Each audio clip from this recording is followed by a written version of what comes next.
যেভাবে ক্ষতিগ্রস্ত হয়েছে, আপনার এখানে প্রায় 10 জনের মতো দগ্ধ হয়েছে। ফায়ার কর্মী আছে, স্টেশনের কর্মী আছে, প্রতিবেশীরা আছে, পথচারী আছে।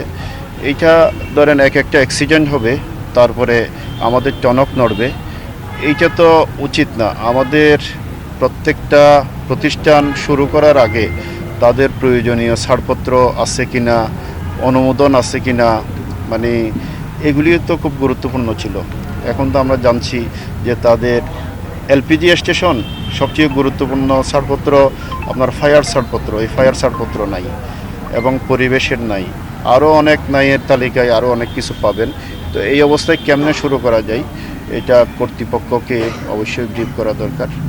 গতকাল থেকে আপনার ফায়ার কর্মী, তারপরে আমরা দেখেছি আর্মি, রেড ক্রিসেন্ট এবং সমাজকর্মী, রাজনৈতিক কর্মী যারা ছিলেন, তাদের অক্লান্ত প্রচেষ্টায় আপনার আগুন নিয়ন্ত্রণে এসেছে।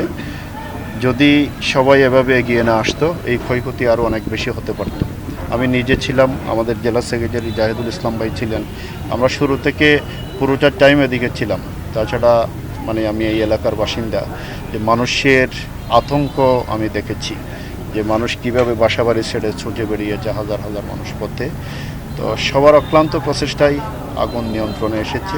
যারা কষ্ট করেছেন আমরা তাদেরকে জামাত ইসলামের পক্ষ থেকে কৃতজ্ঞতা জানাচ্ছি, এবং যারা দগ্ধ হয়েছেন আমরা দাবি করছি যে তাদের সরকারিভাবে চিকিৎসা নিশ্চিত করতে হবে। চিকিৎসার ক্ষেত্রে যেন কোনো গাফিলতি না হয়, এটা মাননীয় জেলা প্রশাসক মহোদয় এবং কর্তৃপক্ষ যারা আছেন, যে চিকিৎসার বিষয়টা এনশিওর করার জন্য আমরা দাবি জানাচ্ছি।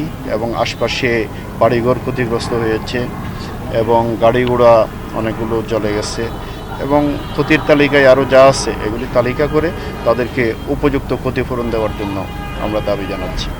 আমাদের সাথে জেলা জামাতের সেক্রেটারি জনাব জাহিদুল ইসলাম ভাই আছেন টিম লিডার হিসেবে এই পরিদর্শনে, এবং কক্সবাজার পৌরসভার সাবেক মেয়র জনাব সরোয়ার কামাল ভাই আছেন। আমরা ইনশাআল্লাহ আমাদের পক্ষ থেকে ক্ষতিগ্রস্ত এবং দগ্ধদের চিকিৎসা এবং ক্ষতিপূরণে আমরা তাদের পাশে থাকব।